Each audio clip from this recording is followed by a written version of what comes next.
നമസ്കാരം. സ്പോർട്ട് ലൈവിലേക്ക് എല്ലാ പ്രേക്ഷകർക്കും ഒരിക്കൽ കൂടി സ്വാഗതം.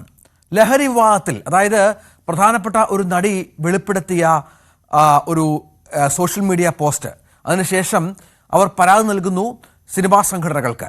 പേര് പുറത്തു വരുന്നു. അത് മറ്റാരുമല്ല, നേരത്തെ പറഞ്ഞതുപോലെ ചത്തത് കീചകനെങ്കിൽ കൊന്നത് ഭീമൻ തന്നെ എന്നതുപോലെ ഷൈൻ ടോം ചാക്കോ.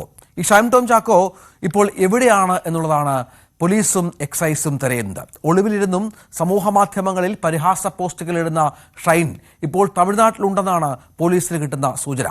ഈ വാർത്തയുടെ വിശദാംശങ്ങൾ സ്പോട്ട് ലൈവിൽ ആദ്യം പരിശോധിക്കും. കഴിഞ്ഞ ദിവസമാണ് ഹോട്ടൽ റൂമിൽ നിന്ന് ഓടി രക്ഷപ്പെട്ട് ചാടി സ്വിമ്മിംഗ് പൂളിൽ വീണ് തുടർന്ന് ഇരുചക്ര വാഹനത്തിൽ കയറി മറ്റൊരു ആഡംബര ഹോട്ടലിലെത്തി അവിടെ നിന്ന് നേരെ തമിഴ്നാട്ടിലേക്ക് പോയി എന്നുള്ള വിവരങ്ങൾ കൂടി ഷൈനുമായി ബന്ധപ്പെട്ട് പുറത്തു വന്നത്.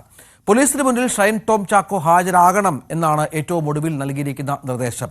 എന്തിന് പരിശോധനയ്ക്കിടയിൽ അയാൾ ഓടിപ്പോയി എന്ന് വിശദീകരിക്കണം. ഇത് സംബന്ധിച്ച് ഷൈനിന് ഉടൻ നോട്ടീസ് അയക്കാനാണ് തീരുമാനം. നിലവിൽ ഷൈനിന്റെ ടവർ ലൊക്കേഷൻ തമിഴ്നാട്ടിലാണ്. പ്രതിയല്ലാത്തതിനാൽ അടിയന്തരമായി ചോദ്യം ചെയ്യേണ്ട സാഹചര്യമില്ലെന്നാണ് കൊച്ചി സിറ്റി പോലീസ് വ്യക്തമാക്കിയിരിക്കുന്നത്. റെയിൽവേ സ്റ്റേഷനിൽ വന്ന് ഇറങ്ങിയാണ്. പുറത്ത് വെച്ച് കഞ്ചാവ് കൈമാറ്റം ചെയ്യുന്നതിനിടെ നമ്മൾ അറസ്റ്റ് ചെയ്താണ്. വിദ്യാർത്ഥികൾക്ക് കൊടുക്കാൻ വേണ്ടി കൊണ്ടുവന്നാണ്. ഒറീസയിൽ കന്തുമാൽ എന്ന് പറഞ്ഞൊരു ഡിസ്ട്രിക്റ്റ് ഉണ്ട്. ഒറീസയിൽ കന്തുമാൽ, അവിടെ കഞ്ചാവ് കൃഷി ഗാവുണ്ട്. അവിടെ കൃഷി ചെയ്യുന്ന ആളാണ് തിരുവനന്തപുരം മാലിക്ക്. അതിനവിടെ കൃഷി സ്ഥലമുണ്ട് കഞ്ചാവിൻ്റെ. അവിടെ നിന്ന് നേരിട്ട് വിൽപ്പനക്കായിട്ട് ഇവിടെ എത്തിച്ചപ്പോഴാണ് നമുക്ക് രഹസ്യവിവരം കിട്ടിയ അടിസ്ഥാനത്തിൽ അറസ്റ്റ് ചെയ്ത് രണ്ടുപേരും. ഷൈൻ ടോം ചാക്കോന് മെൽജോസറുമായിട്ട് ആലോചിച്ചാൽ തീരുമാനം എടുക്കാൻ പറ്റുള്ളൂ. തുടർ നടപടികൾ നിലവിൽ എന്തെങ്കിലും കേസുണ്ടോ? കേസൊന്നുമില്ല. അപ്പോൾ അത് കേസൊന്നും ഇല്ലാത്ത സ്ഥിതിക്ക് ഇനി വിളിപ്പിക്കണമെങ്കിൽ മെൽജോസറുമായിട്ട് ആലോചിച്ചൊരു തീരുമാനം എടുക്കാൻ പറ്റുള്ളൂ. കേസില്ല, ഫെയർ ഇല്ലല്ലോ. ഇല്ല അതൊന്നുമില്ല. നമ്മൾ വേറൊരു ഡ്രഗ് ഡീലറെ അന്വേഷിച്ച് പോയതാണ്. അപ്പോൾ ഹോട്ടലിൽ പരിശോധന നടത്തിയപ്പോൾ ഈ ഷൈൻ ടോം ചാക്കോ മുറിയെടുത്തായിട്ട് മനസ്സിലായി. അപ്പോൾ ഇയാളവിടെ ഉണ്ടാവുന്ന സംശയത്തിൻ്റെ അടിസ്ഥാനത്തിലാണ് മുറി ചെന്ന് മുട്ടി കഴിഞ്ഞപ്പോൾ കൂടെ ഉണ്ടായൊരു ഒരാൾ മുറി തുറന്നു. ഇയാൾ അവിടെ നിന്ന് ചാടിപ്പോയി. ഒന്നും കിട്ടിയില്ല. മുറിയിലൊന്നും കിട്ടിയില്ല. ഒന്നും കിട്ടിയില്ല. രണ്ടുപേരും അറസ്റ്റ് ഡീറ്റെയിൽസ് ഒക്കെ ഉണ്ട്. അതപ്പോൾ എല്ലാ സ്ഥലത്തും നടത്തുന്നതിൻ്റെ ഭാഗമായിട്ട് നടത്തും. സിനിമ സെറ്റ് മാത്രമല്ല, എല്ലാ സ്ഥലങ്ങളിലും പരിശോധന നടത്തും. DJ പാർട്ടി നടക്കുന്ന സ്ഥലങ്ങളൊക്കെ ഇടയ്ക്ക് പരിശോധന നടത്താറുണ്ട്. മുറി മുട്ടി വിളിച്ചിട്ട് തുറക്കുന്നുണ്ടായില്ല. പലവട്ടം വിളിച്ചിട്ട് തുറന്നു. അപ്പോൾ പോലീസാണ് സംശയം വന്നിട്ട് പോലീസ് എന്തായാലും ഏറ്റവും ഒടുവിൽ ഉണർന്നിരിക്കുന്നു. ഷൈൻ ടോം ചാക്കോയ്ക്ക് നോട്ടീസ് നൽകും. അതായത് വീട്ടിലെത്തിയാകും നോട്ടീസ് നൽകുക. തിങ്കളാഴ്ചയ്ക്കകമെങ്കിലും ഹാജരാകണമെന്നാകും നോട്ടീസിൽ ഉണ്ടാവുക എന്നാണ് മനസ്സിലാക്കുന്നത്. അതിനിടെ നടി വിൻസി അലോഷ്യസ് പരാതി നൽകിയാൽ മാത്രമേ നടപടിയെടുക്കാനാകൂ എന്ന് എക്സൈസും വ്യക്തമാക്കിയ പശ്ചാത്തലമുണ്ട്. അതേസമയം ലഹരി ഉപയോഗം സംബന്ധിച്ച വിവരം ലഭിച്ചാൽ കൃത്യമായി പരിശോധന നടത്തുമെന്ന് മന്ത്രി MP രാജേഷ് പ്രതികരിച്ചു. സിനിമാ സെറ്റുകളിലും പരിശോധന ഊർജിതമാണെന്ന് മന്ത്രി പറഞ്ഞു. ഇവിടെ ലഹരി എന്നേ നമ്മൾ കാണുന്നുള്ളൂ. അതെവിടെ എന്നുള്ളത് സർക്കാരിൻ്റെ മുമ്പിലുള്ള പ്രശ്നമല്ല. എവിടെയാണെങ്കിലും ലഹരി ഉപയോഗം നമുക്ക് അംഗീകരിക്കാനേ പറ്റുന്ന കാര്യമല്ല. അതിന് ഏതെങ്കിലും ഒരു പ്രത്യേക സ്ഥലത്തിന് പ്രത്യേക പരിഗണന, പവിത്രതയൊന്നുമില്ല. അപ്പോൾ ലഹരി സംബന്ധിച്ച് വിവരം കിട്ടിയാൽ എവിടെയാണെങ്കിലും പരിശോധനകളുണ്ടാവും. അതിൽ ആരെയും ഒഴിച്ചു നിർത്തില്ല. ഇത് സംബന്ധിച്ച ഏത് വിവരവും വളരെ ഗൗരവത്തോടെയാണ് ഗവൺമെൻറ് കാണുന്നത്. സിനിമാ സെറ്റിൽ ലഹരി ഉപയോഗം നടക്കുന്നു എന്ന് ക്രെഡിബിളായിട്ട് വിവരം കിട്ടിയാൽ ആ വിവരം, അയ്യോ സിനിമാ സെറ്റല്ലേ, സിനിമാ സെറ്റിന് പ്രത്യേകിച്ച് പവിത്രതയൊന്നുമില്ലല്ലോ, അവിടെ ഇത് ഉപയോഗിക്കുന്നു എന്നുള്ള വിവരം കിട്ടി അവിടെയും പരിശോധിക്കേണ്ടി വരും. പരിശോധനകൾ വ്യാപകമായി നടക്കുന്നുണ്ടല്ലോ. ഇപ്പോൾ വിവരങ്ങളുടെ അടിസ്ഥാനത്തിൽ, സംശയത്തിൻ്റെ അടിസ്ഥാനത്തിലൊക്കെ പരിശോധനകൾ നടക്കുന്നുണ്ട്. ഇപ്പോൾ 1,17,000-ലധികം വാഹന പരിശോധന ഈ മാർച്ച് മാസത്തിൽ നടന്നു. 14,000 റെയ്ഡ് നടന്നു. 10,000 കേസുകൾ എടുത്തു. 3,000 പേരെ അറസ്റ്റ് ചെയ്തു. അപ്പോൾ ഒരു ഭാഗത്ത് ഓപ്പറേഷൻ ക്ലീൻ സ്ലേറ്റ് എക്സൈസ് നടത്തുന്നു, മറുഭാഗത്ത് ഓപ്പറേഷൻ ഡി ഹണ്ട് പോലീസ് നടത്തുന്നു.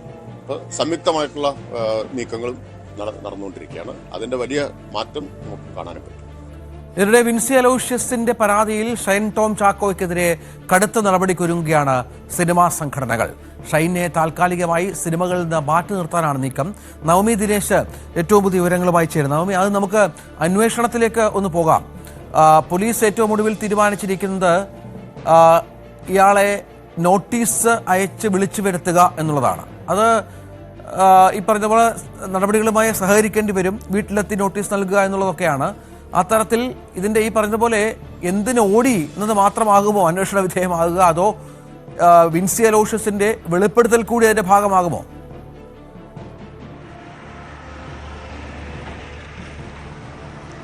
രഞ്ജിത്ത്, എന്തായാലും ഓടി രക്ഷപ്പെട്ട ഷൈൻ തിരികെ എത്തി ഓട്ടത്തിന്റെ കാര്യം ബോധിപ്പിക്കണമെന്ന നിലപാടിൽ തന്നെയാണ് എക്സൈസ് സംഘം എത്തി നിൽക്കുന്നത്.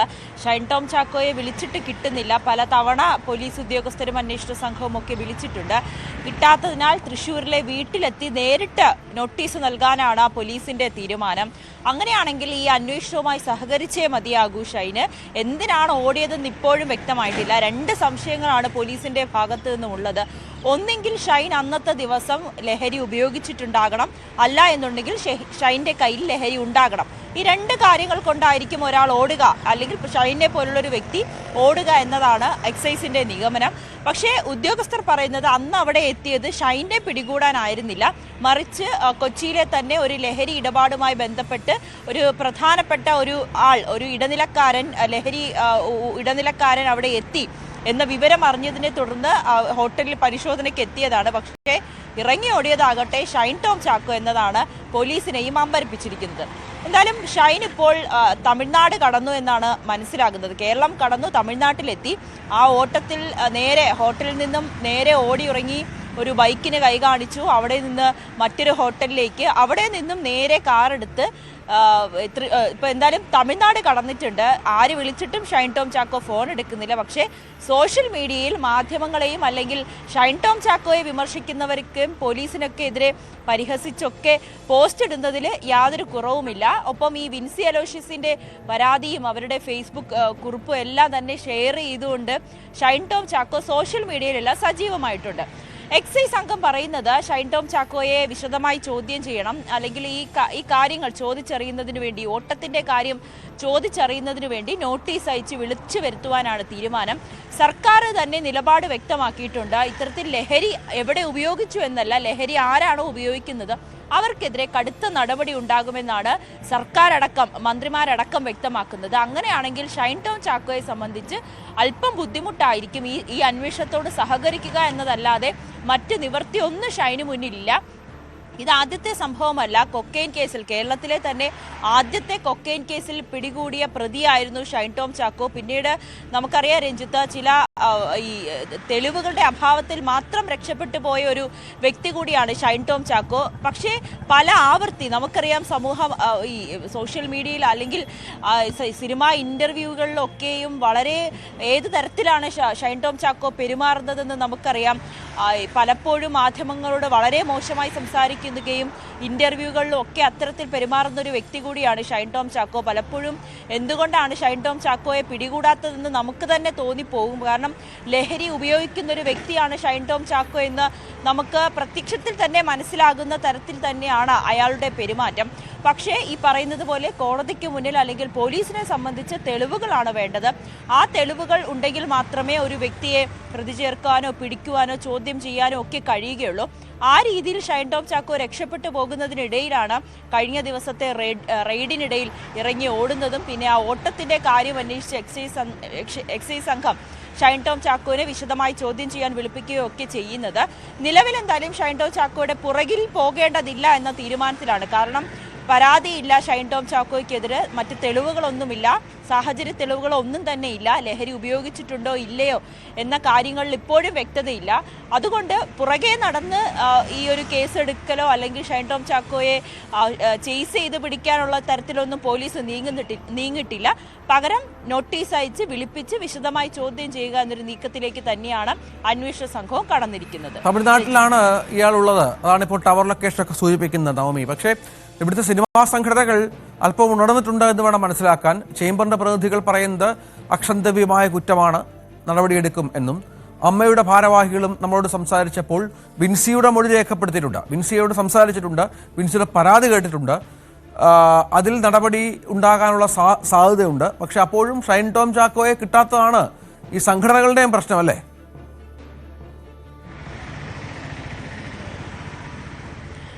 അതെ, എന്തായാലും വിൻസി ഇത് പോലീസിൽ പരാതി നൽകാൻ തയ്യാറല്ല. എക്സൈസ് സംഘം വിൻസിയുടെ കുടുംബവുമായി ബന്ധപ്പെട്ടപ്പോൾ അവർ പറയുന്നതും സിനിമയിലെ പരാതി സിനിമയിൽ തന്നെ തീർക്കാം, മറ്റ് രീതികളിലേക്ക് പോലീസിൽ പരാതിയോ എക്സൈസിൽ പരാതിയോ ആയിട്ടൊന്നും പോകാൻ കുടുംബത്തിനോ വിൻസിക്കോ താല്പര്യമില്ല. അതുകൊണ്ട് തന്നെയാണ് ഈ പേര് വെളിപ്പെടുത്തിയതിൽ പോലും വിൻസിക്കും കുടുംബത്തിനും വലിയ ഒരു വിഷമം ഉണ്ടാക്കിയത്. വിഷമമല്ല, അവരെ സംബന്ധിച്ച് ഈ ഒരു കാര്യം വിൻസി നേരിട്ട ബുദ്ധിമുട്ട് അത് സിനിമാ സംഘടനയിൽ തന്നെ പറഞ്ഞ് അതിനെ ഒരു പ്രശ്നം പരിഹരിക്കുക എന്ന തരത്തിൽ മാത്രമായിരുന്നു കുടുംബവും വിൻസിയൊക്കെ തീരുമാനിച്ചത്. പക്ഷെ അത് പിന്നീട് സിനിമാ മേഖലയിലുള്ളവർ തന്നെ പേര് വെളിപ്പെടുത്തുകയും പിന്നീട് നടക്കുന്ന സംഭവങ്ങളെല്ലാം എന്തായാലും സിനിമാ സംഘടന കുറച്ചൊന്ന് ഉണർന്ന് പ്രവർത്തിച്ചിട്ടുണ്ട്. ഇതിനു മുൻപ് നമ്മൾ സിനിമാ മേഖലയിലുള്ളവർക്കെതിരെ ആരോപണം വരുമ്പോൾ ഏത് രീതിയിലാണോ ഈ ആരോപണ വിധേയരെ സംരക്ഷിക്കുന്നത് ആ രീതിയിലല്ല ഷൈൻ ടോം ചാക്കോയുടെ കേസ് വന്നപ്പോൾ സിനിമാ മേഖലയിലുള്ളവർ പ്രതികരിക്കുന്നത്.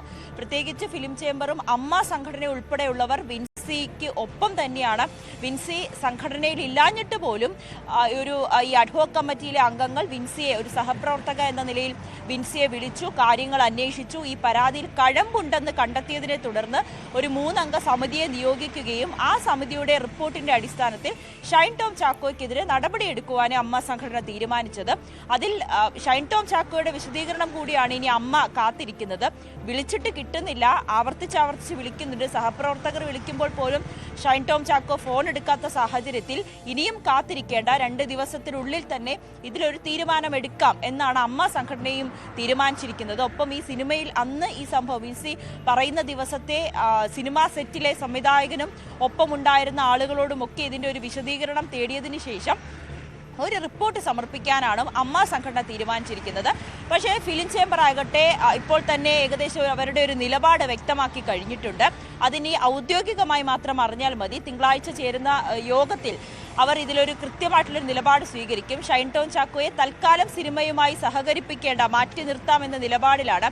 ഒന്ന് നന്നാകുന്നെങ്കിൽ നന്നാകട്ടെ എന്നാണ് സിനിമാ സംഘടനകളുടെയും തീരുമാനം. പക്ഷേ സിനിമയിൽ നിന്ന് വിലക്കാൻ കഴിയില്ല, ഒരാളുടെ ജോലിയെ വിലക്കാൻ ഒരു സംഘടനയ്ക്കും കഴിയില്ല എന്നതുകൊണ്ട് സംവിധായകരും നിർമ്മാതാക്കളും സ്വമേധയാ ഷൈൻ ടോം ചാക്കോയെ അടുപ്പിക്കേണ്ട എന്നൊരു തീരുമാനത്തിൽ എത്തുന്നെങ്കിൽ എത്തട്ടെ, അങ്ങനെ തന്നെയാണ് സംഘടനയുടെയും തീരുമാനം. ഇപ്പോൾ നടക്കുന്ന പ്രോജക്റ്റുകളിൽ അത് ഇനി ഈ നിർമ്മാതാക്കൾ സ്വയമേ ഷൈൻ ടോം ചാക്കോയെ ഒഴിവാക്കുകയാണെങ്കിൽ ഒഴിവാക്കട്ടെ, അല്ലാതെ ഇപ്പോൾ നടക്കുന്ന പ്രോജക്റ്റുകൾ പൂർത്തിയാക്കിയിട്ട് പുതിയതായിട്ടുള്ള പ്രോജക്റ്റുകളിലൊന്നും ഷൈൻ ടോം ചാക്കോയെ അഭിനയിപ്പിക്കേണ്ട എന്നതാണ് ഫിലിം ചേംബറിന്റെ ഒരു നിലപാട്.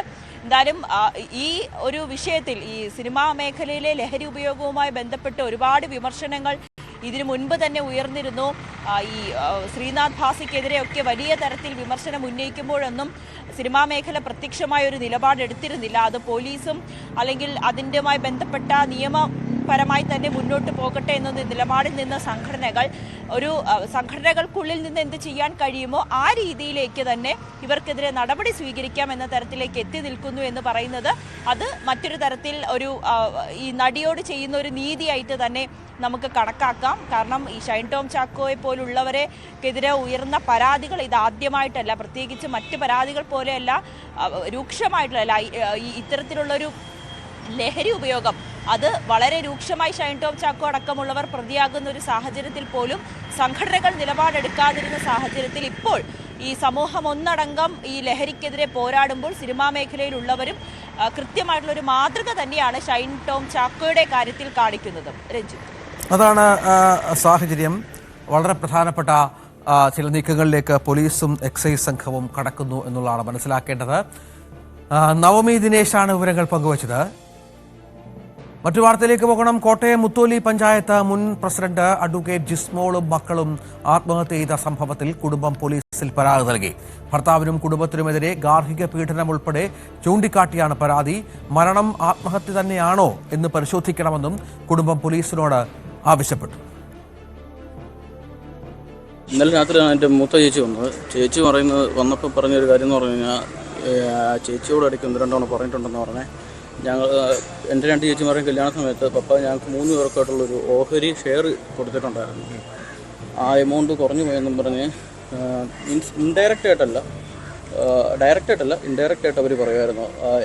ഞങ്ങളുടെ ജിമ്മിയുടെ സഹോദരിമാർക്ക് അവർ ഇത്ര വെച്ച് കൊടുത്തിട്ടുണ്ട്, അത്ര ഒന്നും ഞങ്ങൾക്ക് കിട്ടിയില്ല. പിന്നെ ചേച്ചിയുടെ കളറിൻ്റെ പേര് പറഞ്ഞ് കുറേ നേരം ആക്ഷേപിച്ചിട്ടുണ്ട് അമ്മായിമ്മ. പിന്നെ സഹോദരിമാരെല്ലാം നല്ല രീതിയിൽ ഉപദ്രവം ഉണ്ടായിരുന്നു. സഹോദരിമാരെങ്കിലും വീട്ടിലുണ്ടായിരുന്നു? ചേച്ചിയുടെ കല്യാണം കഴിഞ്ഞിട്ട് ഒരു കോവിഡിൻ്റെ 2019 കോവിഡ് കഴിഞ്ഞ് കുറച്ചുകൂടെ കഴിഞ്ഞിട്ട് UK മൂത്ത സഹോദരി കെയർ വിസയ്ക്ക് പോയി. ആ മൂത്ത സഹോദരി ഇപ്പം അവിടെ വർക്ക് ചെയ്യുന്നുണ്ട്. ആ പുള്ളിക്കാരി കെയറായിട്ട് അങ്ങോട്ട് പോയി കഴിഞ്ഞിട്ട് പോകുന്നതിന് മുമ്പ് വരെ പുള്ളിക്കാരിയെ കെട്ടിച്ചു വിട്ടിരുന്നത് അറുന്നൂറ്റിമംഗലത്താണ്. അറുന്നൂറ്റിമംഗലത്ത് അവിടെ കെട്ടിച്ചു വിട്ട വീട്ടിൽ പുള്ളിക്കാരി പോകത്തില്ല. പുള്ളിക്കാരി ചേച്ചിയുടെ വീട്ടിൽ നിൽക്കുമായിരുന്നു. അവിടെ നിന്ന് പുള്ളിക്കാരിയും ഈ പുള്ളിക്കാരിയും അമ്മായിമ്മയെ കൂടി നല്ല രീതിയിൽ ചേച്ചിനെ ഉപദ്രവിച്ചിട്ടുണ്ട്. ജിസ്മോളുടെയും മക്കളുടെയും സംസ്കാര ചടങ്ങുകൾ നാളെ ചെറുകര പള്ളിയിൽ നടത്തുമെന്നാണ് വിവരം. ശ്രീജിത്ത് വിവരങ്ങൾ പങ്കുവെക്കും. ശ്രീജിത്ത്, ഇന്നലെ ജിസ്മോളുടെ പിതാവ് മാധ്യമങ്ങളോട് വളരെ കൃത്യമായി തന്നെ കാര്യങ്ങൾ സംസാരിച്ചിരുന്നു. ഇപ്പോൾ സഹോദരനും ഇക്കാര്യം ആവർത്തിക്കുകയാണ്. വലിയ പീഡനം ഏറ്റുവാങ്ങിയിരുന്നു. അത് ഈ മരണത്തിലേക്ക്, കാരണം നമുക്കറിയാം തലേ ദിവസവും ഞരമ്പ് മുറിച്ച് ആത്മഹത്യ ചെയ്യാൻ ജിസ്മോൾ ശ്രമിച്ചിരുന്നു. പിറ്റേ ദിവസം ആത്മഹത്യ ചെയ്യുന്നതൊക്കെ നമ്മൾ കണ്ടു. ഞെട്ടിപ്പിക്കുന്ന സംഭവമായിരുന്നു. ഇപ്പോൾ പൂർണ്ണമായും ഈ ഒരു കുടുംബത്തിന്റെ ആരോപണത്തിലേക്ക് കാര്യങ്ങൾ എത്തുകയാണോ?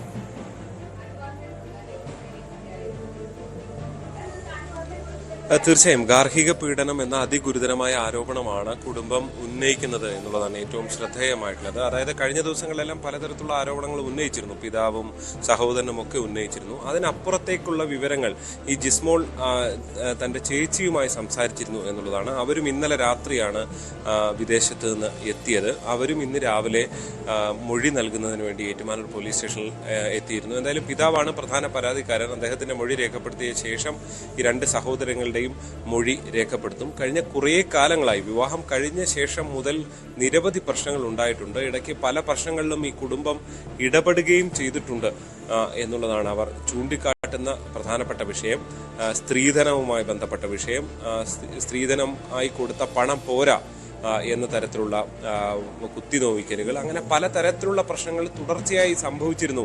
അത് കേവലം മാനസികമായ പീഡനം മാത്രമല്ല, ശാരീരികമായ പീഡനവും ഉണ്ടായിട്ടുണ്ട് എന്നുള്ളതാണ് ഇവർ ചൂണ്ടിക്കാണിക്കുന്നത്. പക്ഷേ ഒരു കുടുംബത്തിന്റെ നിലനിൽപ്പ് എന്നൊക്കെയുള്ള കാരണം ചൂണ്ടിക്കാട്ടിക്കൊണ്ട് ജിസ്മോൾ അവിടെ തന്നെ പിടിച്ചു നിൽക്കുകയായിരുന്നു.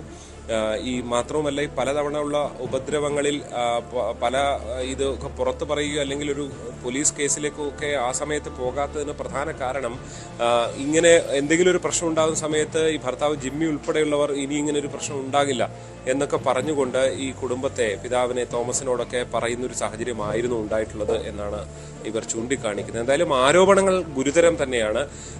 പക്ഷെ പോലീസിനെ സംബന്ധിച്ച് കൂടുതൽ തെളിവുകൾ കൂടി ശേഖരിക്കേണ്ടി വരും. പ്രത്യേകിച്ച് ജിസ്മോളുടെ ഫോൺ, അത് വളരെ പ്രധാനപ്പെട്ടതാണ്. ലാപ്ടോപ്പ് ഉൾപ്പെടെയുള്ളവ വക്കീൽ ഓഫീസിലുണ്ട്. ഇതെല്ലാം കണ്ടെത്തി ഇതിൽ എന്തെങ്കിലും കൂടുതൽ വിവരങ്ങളുണ്ട്. നിലവിൽ ഈ വീടിനുള്ളിൽ നിന്ന് നിലവിൽ പോലീസിന് ഒരു ആത്മഹത്യാക്കുറിപ്പ് ഒന്നും തന്നെ കിട്ടിയിട്ടില്ല.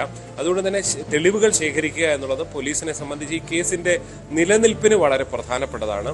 സ്വാഭാവികമായും ഇപ്പോഴത്തെ FIR അതിൽ കൂടുതൽ വകുപ്പുകൾ പുതുക്കി ചേർക്കാനുള്ള സാധ്യത തന്നെയാണുള്ളത്. പ്രത്യേകിച്ച് 7 വർഷം ആയിട്ടില്ല വിവാഹം കഴിഞ്ഞിട്ട്. അങ്ങനെ പല വകുപ്പുകൾ, ഗാർഹിക പീഡനം അടക്കമുള്ള വകുപ്പുകൾ, ജാമ്യമില്ലാത്ത വകുപ്പുകൾ ചേർക്കാനുള്ള സാധ്യതയാണുള്ളത്. അമ്മയെയും, ഈ ജിമ്മിയുടെ അമ്മ, ഒപ്പം തന്നെ മൂത്ത സഹോദരി, ഇവർക്കെതിരെയാണ് ആരോപണങ്ങളുള്ളത്. സ്വാഭാവികമായിട്ട് ഇനി പോലീസിന്റെ കയ്യിലാണ് കാര്യങ്ങളുള്ളത്. പോലീസ് അന്വേഷണം ആരംഭിച്ചിരിക്കുന്നു. CCTV ഉൾപ്പെടെ കണ്ടെത്താനുള്ള ശ്രമത്തിലാണ് ഏറ്റുമാനൂർ പോലീസ്. രഞ്ജിത്ത്, ഈ പൂർണ്ണമായും നമുക്ക് അറിയാം, പൊതുപ്രവർത്തകയായിരുന്നു, പഞ്ചായത്ത് പ്രസിഡന്റായി സേവനമനുഷ്ഠിച്ചിട്ടുണ്ട്, അഭിഭാഷകയായിരുന്നു. അപ്പോൾ അവരെ പോലെ ഒരാൾ ഇത്തരത്തിലൊരു ചെയ്തിക്ക് പോകണമെങ്കിൽ, ആത്മഹത്യ, അത് മക്കളുമൊത്തുള്ള ആത്മഹത്യയിലേക്ക് പോകണമെങ്കിൽ അതിനനുസരിച്ചുള്ള പീഡനം സംഭവിച്ചിരിക്കണം. അതിനുശേഷം ഇവരുടെ സുഹൃത്തുക്കളും ബന്ധുക്കളും ഒക്കെ പങ്കുവെക്കുന്ന ഒരു വികാരം എന്താണ്? ഈ നേരത്തെ ശ്രീജിത്ത് പറഞ്ഞ പോലെ പല കാര്യങ്ങളും അടക്കി വെക്കേണ്ടി വന്നിരുന്നു. സഹിക്കാവുന്നതിന് പരമാവധി ആയപ്പോൾ അവർക്ക് ചെയ്യേണ്ടി വന്ന ഒരു കാര്യമായി ഇത് മാറി എന്നുള്ളതാണോ?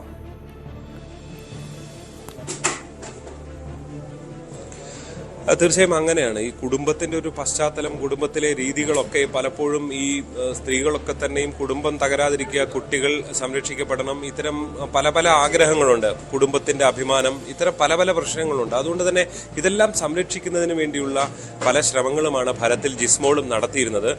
പ്രത്യേകിച്ച് ഈ ഏറ്റവും അടുപ്പമുള്ളവരോട് ചില സൂചനകൾ നൽകി എന്നുള്ളതിനപ്പുറത്തേക്ക് വളരെ വിശദമായി കാര്യങ്ങൾ പറയുന്ന ഒരു രീതി ജിസ്മോൾക്കും ഉണ്ടായിരുന്നില്ല. അതൊരു കുടുംബത്തിന്റെ അഭിമാന പ്രശ്നമായി അല്ലെങ്കിൽ അങ്ങനെയൊക്കെ മാറുമെന്ന ചിന്ത പൊതുവെ ജിസ്മോൾക്ക് ഉണ്ടായിരുന്നു എന്നുള്ളതാണ് പറയുന്നത്. പക്ഷെ ചേച്ചിയോട് പല കാര്യങ്ങളും പറഞ്ഞിരുന്നു. പക്ഷേ ചേച്ചിയോട് പറയുമ്പോൾ തന്നെ അത് അച്ഛനോടോ സഹോദരനോടോ ഒന്നും പറയരുത് എന്നും ചൂണ്ടിക്കാട്ടിയിരുന്നു എന്നാണ് പറയുന്നത്. എന്തായാലും ഇതിലൊക്കെ ഫോൺ രേഖകളോ അല്ലെങ്കിൽ മറ്റ് തെളിവുകളോ ഒക്കെ കണ്ടെത്തുക എന്നുള്ളതാണ് പോലീസിന്റെ മുന്നിൽ ഇനിയുള്ള പ്രധാനപ്പെട്ട ഒരു കാര്യം. അതിനുവേണ്ടിയുള്ള ശ്രമത്തിലാണ് പോലീസ് ഉള്ളത്.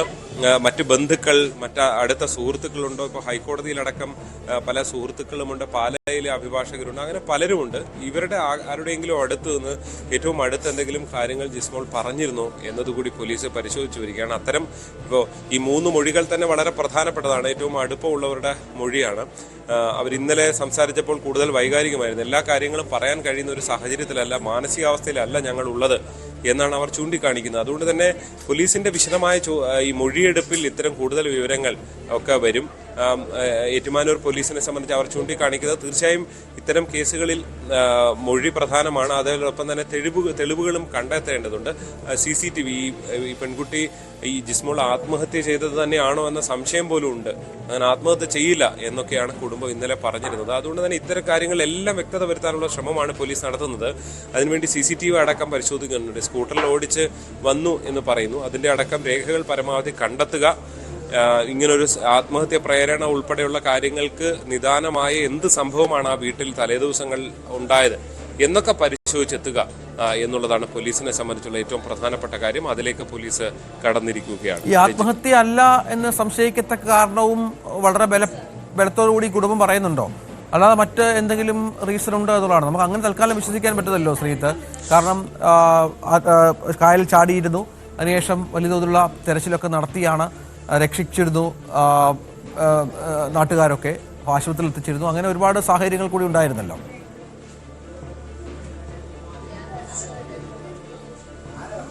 രഞ്ജിത്ത്, തീർച്ചയായും ഇതൊരു കുടുംബത്തിന്റെ പെട്ടെന്നുള്ള ഞെട്ടലിൽ കുടുംബം പറയുന്നത് ജിസ്മോൾ അങ്ങനെ ആത്മഹത്യ ചെയ്തില്ല എന്നുള്ളതാണ്. ഇപ്പോൾ രഞ്ജിത്ത്, നമ്മൾ ഇതെല്ലാം റിപ്പോർട്ട് ചെയ്യുന്ന സമയത്ത് സാധാരണക്കാരായ ആളുകളെല്ലാം ചൂണ്ടിക്കാണിക്കുന്ന ഒരു കാര്യമുണ്ട്. ഒരു ഹൈക്കോടതി അഭിഭാഷക അല്ലെങ്കിൽ ഒരു പഞ്ചായത്ത് പ്രസിഡന്റ് ആയിരുന്ന യുവതി, കാര്യങ്ങളിലെല്ലാം മിടുക്കിയായിരുന്ന ഒരു യുവതി, അങ്ങനെ ഒരു യുവതി പെട്ടെന്ന് ആത്മഹത്യ ചെയ്യുമോ എന്ന ചോദ്യമാണ്, ആശ്ചര്യത്തോടു കൂടിയുള്ള ചോദ്യമാണ് സാധാരണക്കാരായ എല്ലാവരും ചോദിക്കുന്നത്. കുടുംബത്തിന്റെ ഒരു ആശങ്കയും അത് തന്നെയാണ്. ഇങ്ങനെയൊക്കെ ഉണ്ടായിരുന്ന ഒരാൾ പെട്ടെന്ന് ആത്മഹത്യ ചെയ്യില്ല. കാരണം എല്ലാവരോടും പോസിറ്റീവായി കാര്യങ്ങൾ പറയുക, സുഹൃത്തുക്കൾക്കും ബന്ധുക്കൾക്കും ഒക്കെ എന്തെങ്കിലും പ്രശ്നങ്ങൾ ഉണ്ടെങ്കിൽ ഇടപെടുക, അങ്ങനെയൊക്കെ പ്രവർത്തിച്ചു കൊണ്ടിരുന്ന ഒരാളാണ് ജിസ്മോൾ. അങ്ങനെ ഒരു ജിസ്മോൾ പെട്ടെന്നൊരു ദിവസം ആത്മഹത്യ ചെയ്യുക, ഇനി ആത്മഹത്യ ചെയ്താൽ തന്നെ അതിഗുരുതരമായ എന്തെങ്കിലും സാഹചര്യം ഉണ്ടായിട്ടുണ്ട് എന്നുള്ളതാണ് അവർ ചൂണ്ടിക്കാണിക്കുന്നത്. അതിനും അപ്പുറത്തേക്ക് കുടുംബത്തിന് പെട്ടെന്ന് ഇത് വിശ്വസിക്കാനാകുന്നില്ല. ഇങ്ങനെ ഒരാൾ ആത്മഹത്യ ചെയ്തതാണ് എന്ന് വിശ്വസിക്കാനാകില്ല. പക്ഷെ പോലീസിനെ സംബന്ധിച്ച് അവർ നടത്തിയ പ്രാഥമിക അന്വേഷണത്തിൽ നേരത്തെ നമ്മൾ പറഞ്ഞതുപോലെയുള്ള കാര്യങ്ങളാണ്. ഇപ്പോൾ ഈ വിഷം കഴിച്ചും അല്ലെങ്കിൽ ഫാനിൽ തൂങ്ങി ചാകാനൊക്കെ ശ്രമിച്ച ശേഷം കുട്ടികളുമായി എത്തി പുഴയിൽ ചാടുകയായിരുന്നു. അതിന് ചില ദൃക്സാക്ഷികളുടെ ഭാഗത്തു നിന്ന് ചില സൂചനകൾ കിട്ടിയിട്ടുണ്ട് എന്ന് പോലീസും പറയുന്നു. പോലീസ് ഇതിലൊരു അന്വേഷണത്തിലേക്ക് കടക്കുന്നത് ഈ പ്രധാനപ്പെട്ട ഈ മൊഴി വന്ന ശേഷമാണ്. നേരത്തെ ചില ബന്ധുക്കളുടെയൊക്കെ മൊഴി രേഖപ്പെടുത്തുകയും FIR, അസ്വാഭാവിക മരണത്തിന് FIR രജിസ്റ്റർ ചെയ്യുകയാണ് ചെയ്തത്. ഇനിയാണ് പരാതിക്കാർ ഉള്ളത്. പരാതിക്കാരുടെ ഭാഗത്ത് നിന്ന് അവരിൽ നിന്നുകൂടി തെളിവ് ശേഖരിച്ചുള്ള ഒരു അന്വേഷണമാണ് ഇനി പ്രധാനമായിട്ടുള്ളത്. സ്വാഭാവികമായിട്ടും ഇനിയാണ് ഈ കേസിൽ ഒരു പ്രധാനപ്പെട്ട അന്വേഷണ ഘട്ടത്തിലേക്ക് പോലീസ് കടക്കുക. ശരി, ശ്രീത്താണ് വിവരങ്ങൾ പങ്കുവച്ചത്. മറ്റു വാർത്തയിലേക്ക് പോയാൽ, വീട്ടിൽ കഞ്ചാവ് ചെടി വളർത്തിയതിന് തിരുവനന്തപുരം AG's ഓഫീസിലെ ഗസറ്റഡ് റാങ്കിലുള്ള ഉദ്യോഗസ്ഥൻ ജതിൻ പിടിയിലായത് ഇന്നലെയാണ്. ജതിൻ കഞ്ചാവ് വിത്ത് കൊണ്ടുവന്നത് രാജസ്ഥാനിൽ നിന്നാണെന്ന് എക്സൈസ് വ്യക്തമാക്കി. പ്രതിയെ എക്സൈസ് കസ്റ്റഡിയിൽ വാങ്ങി ചോദ്യം ചെയ്യും. ആദ്യമായാണ് കഞ്ചാവ് ചെടി വളർത്തിയതെന്ന് ഇയാൾ മൊഴി നൽകിയിരുന്നു. VV അരുൺ വിവരങ്ങൾ പങ്കുവെക്കുന്നു. അരുണ്, ഗസറ്റഡ് റാങ്കിലുള്ള ഉദ്യോഗസ്ഥനാണ്, AG's ഓഫീസിൽ വളരെ പ്രധാനപ്പെട്ട പദവിയിലുള്ള ഒരാളാണ്.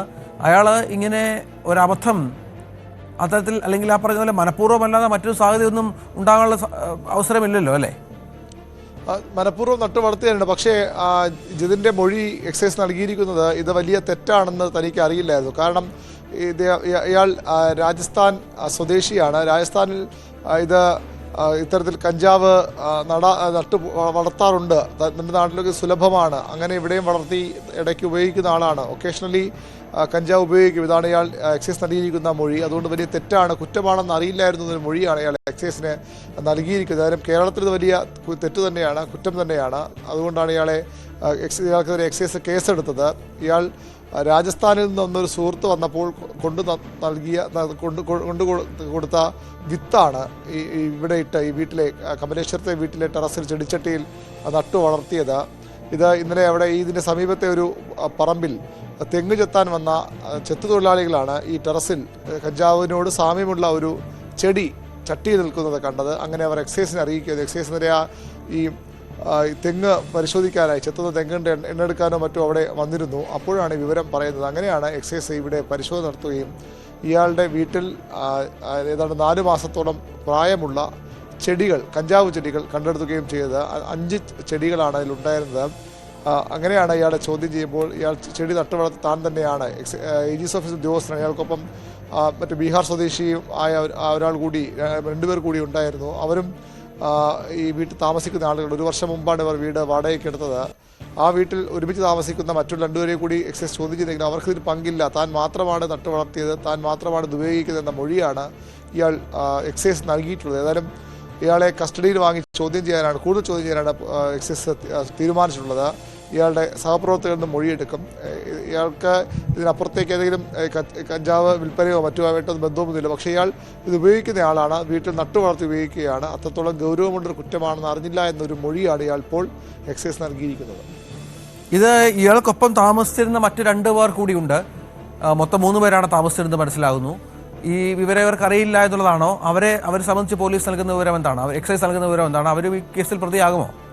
പ്രതിയാകാനുള്ള സാധ്യത ഇപ്പോൾ നമുക്ക് ഉറപ്പിക്കാൻ കഴിയില്ല. കാരണം അവർക്ക് പങ്കില്ല എന്നയാളുടെ മൊഴി തന്നെയാണ് പോലീസ് ഇപ്പോൾ വിശ്വാസത്തിലെടുക്കുന്നത്. പക്ഷേ പൂർണ്ണമായും അത് മുഖവിലേക്ക് എടുക്കുന്നുമില്ല. കൂടുതൽ ചോദ്യം ചെയ്യലുകൾ വേണ്ടിവരും. ഇവരുടെ മറ്റ് പശ്ചാത്തലം കൂടി പരിശോധിക്കും. ഏതെങ്കിലും തരത്തിൽ ഇവർക്ക് നേരത്തെ ഇത് ഉപയോഗിച്ചിരുന്നോ അല്ലെങ്കിൽ ഇയാൾക്കൊപ്പം ഇവരും ഇതിൽ പങ്കുണ്ടെന്ന കാര്യമൊക്കെ അന്വേഷിക്കുന്നുണ്ട്. പക്ഷേ ഇപ്പോൾ പോലീസ് എക്സൈസ് നൽകുന്ന സൂചന അനുസരിച്ച് മറ്റു 2 പേർക്കും ഇതിൽ നേരിട്ട് ബന്ധമില്ല. അതുകൊണ്ടാണ് അവരുടെ പേരിൽ ഇപ്പോൾ കേസ് എടുക്കാത്തത്. ഇയാൾ പറയുന്ന ഇത് ക്രിമിനൽ കുറ്റമാണെന്ന് അറിയില്ലായിരുന്നു എന്ന മൊഴിയും പോലീസ് പരിശോധിക്കുന്നുണ്ട്. രാജസ്ഥാനിലും മറ്റും ഇത് ഉപയോഗിക്കുന്നവർ ഉണ്ടെങ്കിൽ പോലും ഇത് നിയമവിരുദ്ധം ആണ് എന്ന് ഇവർക്കും അറിയാവുന്ന കാര്യം. കേരളത്തിൽ ഇത് നിയമപരമായ വലിയ കുറ്റം തന്നെയാണ്. കഞ്ചാവിൻ്റെ ഉപയോഗമായാലും അല്ലെങ്കിൽ ആ ചെടി നട്ടു വളർത്തുന്നതായാലും. ഏതായാലും അതുകൊണ്ടാണ് ഇയാൾക്കെതിരെ കേസെടുത്തത്. ഇയാൾക്ക് മറ്റേതെങ്കിലും തരത്തിലുള്ള പശ്ചാത്തലമുണ്ടോ എന്നൊക്കെ വിശദമായ ചോദ്യത്തിൽ മാത്രമേ ബോധ്യമാവുകയൂ. അതിനുവേണ്ടി ഇയാളെ കസ്റ്റഡിയിൽ വാങ്ങുമെന്നാണ് ഇപ്പോൾ നമുക്ക് ലഭിക്കുന്ന വിവരം. VV അരുണാണ് വിവരങ്ങൾ പങ്കുവച്ചത്. മട്ടുപ്പാവിൽ കഞ്ചാവ് കൃഷി ചെയ്ത ഗസറ്റഡ് റാങ്കിലുള്ള ഉദ്യോഗസ്ഥൻ കുടുങ്ങി. AG's ഓഫീസിലെ ഉദ്യോഗസ്ഥനാണ്. ഇയാൾക്ക് സർവീസ് ചട്ടങ്ങളനുസരിച്ച് കൃത്യമായ ശിക്ഷ ലഭിക്കും എന്ന കാര്യത്തിലും സംശയമില്ല. കൊല്ലം ഇളമാട്ടിൽ CPM ലോക്കൽ കമ്മിറ്റി അംഗവും CPM ബ്രാഞ്ച് സെക്രട്ടറിയും തമ്മിൽ ഏറ്റുമുട്ടി. ലോക്കൽ കമ്മിറ്റി മെമ്പർ നിതീഷും ബ്രാഞ്ച് സെക്രട്ടറി രജീവും തമ്മിലാണ് വാക്കേറ്റമുണ്ടായത്.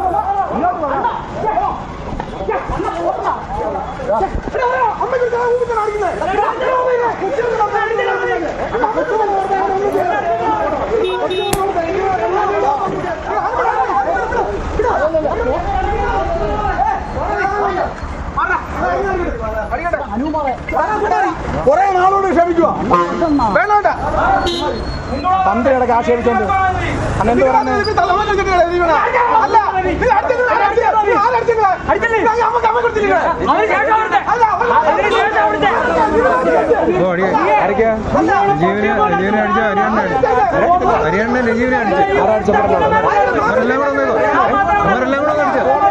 അറിയാമോ വീഡിയോ എടുക്കണം.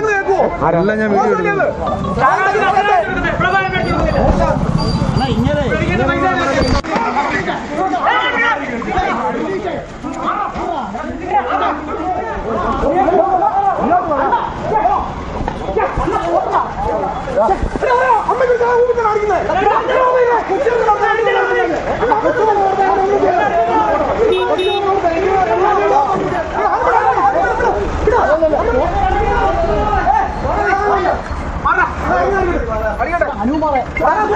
കുറെ നാളോട് ക്ഷമിക്കുക വേണ്ട തന്ത്രിയുടെ ആക്ഷേപിച്ചോണ്ട് അന്നെന്ത് ഇളമാട് ഇടത്തറപ്പാട ജംഗ്ഷനിൽ വെച്ച് ഇരുവരും തമ്മിൽ ഏറ്റുമുട്ട ദൃശ്യങ്ങളാണ് ഇപ്പോൾ പുറത്തു വന്നിരിക്കുന്നത്. സംഭവം വിവാദമായതോടെ തെരഞ്ഞെടുക്കപ്പെട്ട സ്ഥാനങ്ങളിൽ നിന്ന് ഇരുവരെ മാറ്റി നിർത്തി CPM നടപടിയെടുത്തുവെന്നാണ് വിവരം. വിനേഷ് ആയിരുന്നു. വിനേഷ്, ഇവർ തമ്മിൽ നേരത്തെ വാക്കുതർക്കമുണ്ടായിരുന്ന ആളുകളാണോ? എന്താണ് സംഭവിച്ചത്? ശരിക്കും മാർച്ച് 26-നാണ് ഇത്തരത്തിലൊരു സംഭവം ഉണ്ടായത്. ഇളമാട് ഇടത്തറപ്പണയിൽ വെച്ച് CPM ലോക്കൽ കമ്മിറ്റി അംഗവും CPM ബ്രാഞ്ച് സെക്രട്ടറിയും തമ്മിലാണ് ഏറ്റുമുട്ടിയിരിക്കുന്നത്. ഇത്തരത്തിലുള്ള ഒരു ദൃശ്യങ്ങളാണ് ഇപ്പോൾ സമൂഹ മാധ്യമങ്ങളടക്കം പ്രചരിച്ചുകൊണ്ടിരിക്കുന്നത്. CPM ലോക്കൽ കമ്മിറ്റി അംഗം നിതീഷ്, അതുപോലെ തന്നെ ബ്രാഞ്ച് സെക്രട്ടറി രജീവ് എന്നിവർ തമ്മിലുള്ള വ്യക്തിവിരോധമായിരുന്നു ഇത്തരത്തിലുള്ള ഒരു നടു റോഡിൽ ഏറ്റുമുട്ടാൻ കാരണമെന്നാണ് നമുക്കിപ്പോൾ അറിയാൻ കഴിയുന്നത്. സംഭവം വിവാദമായതോടെ 28-ന് കൂടി CPM ലോക്കൽ കമ്മിറ്റിയിൽ ഇരുവർക്കുമെതിരെ നടപടിയെടുക്കാൻ തീരുമാനമാവുകയും അങ്ങനെ ഏപ്രിൽ 2-ന് ഇവരെ രണ്ടുപേരെയും എല്ലാ ചുമതലകളിൽ നിന്നും ഒഴിവാക്കിക്കൊണ്ടുള്ള ഒരു തീരുമാനം പാർട്ടി എടുക്കുകയുമായിരുന്നു. രഞ്ജിത്ത്, ഇത് സംഭവം ഇങ്ങനെയാണ്. ഇളമാട് പുള്ളുണ്ണി മഹാവിഷ്ണു ക്ഷേത്രത്തിലെ ക്ഷേത്രോപദേശക സമിതി പ്രസിഡന്റാണ് ഈ നിതീഷ്. ഉത്സവാഘോഷങ്ങളുടെ ഭാഗമായിട്ട് ഇവിടെ ഘോഷയാത്ര ഉണ്ടായിരുന്നു. അങ്ങനെ ഈ ഉത്സവ പ്ലോട്ടുകൾ കടന്നു വരുന്നതുമായി ബന്ധപ്പെട്ടുള്ള സമയത്ത് കുറച്ചു പേർ ഈ പ്ലോട്ട് തടയുന്ന ഒരു സാഹചര്യം ഉണ്ടായിരുന്നു. ഈ പ്ലോട്ട് തടഞ്ഞതുമായി ബന്ധപ്പെട്ട് ചില തർക്കങ്ങൾ അവിടെ ഉണ്ടാവുകയും ചെയ്തു. തുടർന്നാണ് ഈ ബ്രാഞ്ച് സെക്രട്ടറി അവിടെ എത്തുന്നത്. അവർ തമ്മിൽ വീണ്ടും വലിയ ഒരു കയ്യാങ്കളിയിലേക്ക് കാര്യങ്ങൾ എത്തിയെന്നാണ് നമുക്ക് അറിയാൻ കഴിയുന്നത്. തുടർന്നുണ്ടായ ഒരു വിരോധമാണ് ഈ ബ്രാഞ്ച് സെക്രട്ടറിയും ലോക്കൽ കമ്മിറ്റി അംഗവും തമ്മിലുണ്ടായ ഒരു വിരോധം വീണ്ടും 26-ന് നടു റോഡിൽ ഇവർ തമ്മിൽ ഏറ്റുമുട്ടിയ ഒരു സാഹചര്യത്തിലേക്കായിരുന്നു എത്തിയത്. അങ്ങനെ നാട്ടുകാർ ഇടപെട്ട് അവരെ രണ്ടുപേരെയും പിടിച്ചു മാറ്റുന്നതായിട്ടുള്ള ദൃശ്യങ്ങളെല്ലാം തന്നെ ഇപ്പോൾ സമൂഹ മാധ്യമങ്ങളിൽ പ്രചരിക്കുന്ന ഒരു സാഹചര്യമാണ് ഉള്ളത്. അതുപോലെ തന്നെ ഈ സംഭവത്തിൽ ഇവർക്കെതിരെ ഇപ്പോൾ പാർട്ടി നടപടി എടുത്തിട്ടുണ്ട് രഞ്ജിത്ത്. അതുപോലെ തന്നെ ഈ ലോക്കൽ കമ്മിറ്റി അംഗമായ ഈ നിതീഷ് അയാളുടെ ഭാഗം നാട്ടുകാരെ അറിയിക്കുന്നതിനായി അയാളുടെ ഒരു വിശദീകരണത്തിന് വേണ്ടി അവിടെ ഒരു വിശദീകരണ യോഗം കഴിഞ്ഞ ദിവസം കൂടാൻ തുടങ്ങിയിരുന്നു. പക്ഷേ പോലീസ് ഇടപെടുകയും അതൊരു സംഘർഷ സാധ്യത കണക്കിലെടുത്തുകൊണ്ട് അതിന്റെ അനുമതി നിഷേധിക്കുന്ന ഒരു സാഹചര്യമായിരുന്നു ഉണ്ടായത്. ഇപ്പോൾ എന്തായാലും ഇവർക്കെതിരെ നടപടി എടുത്തിട്ടുണ്ട് രഞ്ജിത്ത്. അതാണ് ഈ പാർട്ടിയുടെ നടപടി ഉണ്ടായിട്ടുണ്ടല്ലേ? പാർട്ടി വിഷയത്തിൽ ഇടപെട്ടിട്ടുണ്ട്. പാർട്ടിക്ക് നാണക്കേടുണ്ടാക്കിയ സംഭവമാകാം. കാരണം ഒരേ പാർട്ടിയിലെ 2 നേതാക്കൾ തമ്മിലാണ് ഏറ്റുമുട്ടുന്നത്. അതെ, തീർച്ചയായും പാർട്ടിക്ക് ഇത് വലിയ ക്ഷീണം ഉണ്ടാക്കിയ സാഹചര്യമായിരുന്നു ഉണ്ടായത്. ഉടൻ തന്നെ പാർട്ടി ഞാൻ നേരത്തെ സൂചിപ്പിച്ചതുപോലെ തന്നെ ലോക്കൽ കമ്മിറ്റിയിൽ ഇവർ ഇതിനെക്കുറിച്ച് തീരുമാനമെടുക്കുകയും ചെയ്തു. ഇങ്ങനെയാണ് രണ്ടുപേരെയും ഇപ്പോൾ പാർട്ടി എല്ലാ ചുമതലകളിൽ നിന്നും ഒഴിവാക്കിയ സാഹചര്യമാണുള്ളത്. രണ്ടുപേർക്കെതിരെ നടപടി ഉണ്ടായിട്ടുണ്ട്. ഈ കുറെ ആളുകളൊക്കെ അവിടെ കൂടി നിൽക്കുന്ന കാണാം വിനീഷ്. അവരും ഈ പാർട്ടി പ്രവർത്തകർ തന്നെയാണോ? പാർട്ടി പ്രവർത്തകരുമുണ്ട്, നാട്ടുകാരുമുണ്ട്. എന്തായാലും വലിയ രീതിയിലുള്ള ഒരു സംഘർഷം ഉണ്ടാകാനുള്ള സാധ്യത ഉണ്ടായിരുന്നു. പക്ഷെ നാട്ടുകാരുടെ ഒരു ഇടപെടലുണ്ട്. നമുക്ക് ദൃശ്യങ്ങൾ തന്നെ കാണാൻ കഴിയുന്നുണ്ട്. രണ്ടുപേരെയും അങ്ങോട്ട് രമ്യതയിലേക്ക് ഒത്തുതീർപ്പ് എന്ന രീതിയിൽ അവർ മാറ്റുകയൊക്കെ ചെയ്യുന്നുണ്ട്. പക്ഷേ വലിയ രീതിയിൽ ഈ തെറി പറയുന്ന ഒരു സാഹചര്യമുണ്ട്. നമുക്ക് ദൃശ്യങ്ങൾ തന്നെ വ്യക്തമാകുന്നുണ്ട്. നമുക്കത് കേൾപ്പിക്കാൻ കഴിയാത്ത രീതിയിൽ വലിയ രീതിയിലുള്ള തെറികൾ ഒക്കെ പറയുന്നുണ്ട്. പക്ഷെ എന്തായാലും ഈ ഒരു ദൃശ്യങ്ങളുടെ പശ്ചാത്തലത്തിൽ ഇത് വലിയ രീതിയിൽ നാട്ടിലാകെ പ്രചരിച്ചൊരു സാഹചര്യമായിരുന്നു. നാട്ടിലെ വാട്സപ്പിലെല്ലാം പ്രചരിപ്പിച്ചിരുന്നു. അങ്ങനെയാണ് ഇത് പാർട്ടി ഈ ഒരു വിഷയത്തിൽ ഇടപെടുകയൊക്കെ ചെയ്തിരിക്കുന്നത്. എന്തായാലും രണ്ടുപേർക്കെതിരെ നടപടി ഉണ്ടായിട്ടുണ്ട്. ഇതിനകത്ത് സമീപത്തൊരു ക്ഷേത്രത്തിലെ ഒരു ക്ഷേത്രോപദേശക സമിതി പ്രസിഡന്റിന്റെ ചുമതലയും കൂടി ഈ ലോക്കൽ കമ്മിറ്റി അംഗം വഹിക്കുന്നുണ്ട്. എന്നിട്ട് എന്തായാലും രണ്ടുപേർക്കുമെതിരെയുള്ള ഒരു നടപടിയിലേക്കാണ് ഇപ്പോൾ പാർട്ടി നേതൃത്വം വന്നിരിക്കുന്നത്. ഈ പാർട്ടിക്ക് ഒരുപാട് സ്വാധീനമുള്ള ഒരു പ്രദേശം കൂടിയാണ് ഇത്, അല്ലെ? അവിടെ ക്ഷേത്രത്തിന്റെയൊക്കെ ഭരണം ഇവർ കൈയാളുന്ന ആളുകളാണോ? അത്തരത്തിലുള്ള പ്രശ്നങ്ങളും ഒക്കെ ഇതിന്റെ ഭാഗമായിട്ടുണ്ടോ? തീർച്ചയായും കൊല്ലം ഇളമാടാണ് ഈ ഒരു സംഭവം ഉണ്ടായത്. പാർട്ടിക്ക് ഇപ്പോൾ രഞ്ജിത്ത് സൂചിപ്പിച്ചത് തന്നെ വളരെ സ്വാധീനമുള്ള ഒരു പ്രദേശമാണ്. അപ്പോൾ നാട്ടുകാർക്കും ചില അമർഷങ്ങളുണ്ട്. ഇവരുടെ ഭാഗത്തുനിന്നും ഇത്തരത്തിലുള്ള ഈ പൊതുനിരത്തിൽ ഇങ്ങനെ ഒരു ഏറ്റുമുട്ടലിലേക്ക് എത്തി എന്ന പാർട്ടിക്ക് നാണക്കേട് പോലെ തന്നെ നാട്ടുകാർക്ക് ഒരു നാണക്കേടിലേക്ക് കാര്യങ്ങൾ എത്തുന്ന ഒരു സാഹചര്യത്തിലേക്കാണ് എത്തിയിരിക്കുന്നത്. കാരണം ഈ ദൃശ്യങ്ങളൊക്കെ ഒന്നും പറയുന്നുണ്ട്. ഇരുവരും തമ്മിൽ വലിയ രീതിയിൽ തെറി വിളിക്കുന്നതായിട്ടൊക്കെയാണ് നമുക്ക് കാണാൻ കഴിയുന്നത്. പക്ഷെ ഇത് വലിയൊരു നാണക്കേടാണ് എന്തായാലും വരുത്തിയിരിക്കുന്നത്. ഇരുവരും പാർട്ടി എന്തായാലും ഇടപെടുകയും രണ്ടുപേർക്കും എതിരെ നടപടി എടുത്തിട്ടുണ്ട് രഞ്ജിത്ത്. എന്തായാലും ശരി. ഏതായാലും വിനേഷാണ് വിവരങ്ങൾ പങ്കുവച്ചത്. വളരെ പ്രധാനപ്പെട്ട ഒരു സംഭവം. അതായത് ഈ ബ്രാഞ്ച് സെക്രട്ടറിയും കൊല്ലം ഇളമാട്ടിൽ CPM ലോക്കൽ കമ്മിറ്റി അംഗവും CPM ബ്രാഞ്ച് സെക്രട്ടറിയും തമ്മിൽ ഏറ്റുമുട്ടുന്നു. ലോക്കൽ കമ്മിറ്റി മെമ്പർ നിതീഷും ബ്രാഞ്ച് സെക്രട്ടറി രജീവും തമ്മിലാണ് വാക്കേറ്റം. ഇളമാട് ഇടത്തറപ്പണ ജംഗ്ഷനിൽ വെച്ചാണ് ഈ സംഭവം ദൃശ്യങ്ങൾ പുറത്തു വന്നത്. നമുക്ക് മറ്റൊരു വാർത്തയിലേക്ക് പോകണം. അത് ആലപ്പുഴയിൽ നിന്നാണ്. ആലപ്പുഴയിലെ അമ്പലപ്പുഴയിൽ നിന്നാണ്. അത് കരക്കാർ തമ്മിലുള്ള കുടിപ്പക തീർക്കാൻ വിഷുദിനത്തിൽ ചേരിതിരിഞ്ഞ് ഏറ്റുമുട്ടി വിദ്യാർത്ഥികൾ. അമ്പലപ്പുഴയിലാണ് സംഭവം. കുടിപ്പക അടിച്ചു തീർക്കാൻ നിർദ്ദേശം നൽകിയതും ഏറ്റുമുട്ടാൻ സാഹചര്യമൊരുക്കിയതും മുതിർന്നവരെന്നാണ് റിപ്പോർട്ട്.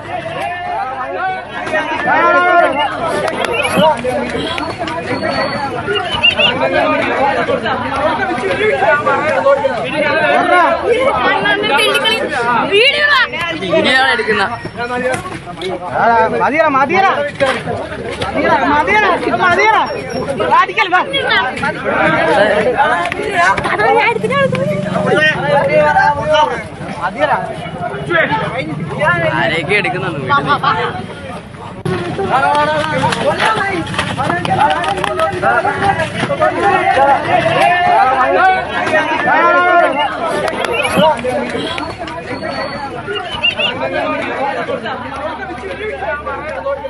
പായൽക്കുളങ്ങര ക്ഷേത്ര ഉത്സവത്തിലെ ഏറ്റുമുട്ടലിന്റെ തുടർച്ചയാണ് കൂട്ടത്തല്ല്. സംഘർഷത്തിൽ 12 കുട്ടികൾക്ക് പരിക്കേറ്റു. ഒരു കുട്ടിയുടെ മൂക്ക് തകർന്നു. എന്നാൽ പരാതിയില്ലാത്തതിനാൽ കേസെടുത്തില്ലെന്ന് അമ്പലപ്പുഴ പോലീസിന്റെ വിശദീകരണവും വന്നിട്ടുണ്ട്. ശരണ്യ സ്നേഹജൻ വിവരങ്ങൾ പങ്കുവെക്കും. ശരണ്യ, എന്താണ് സംഭവിച്ചത്?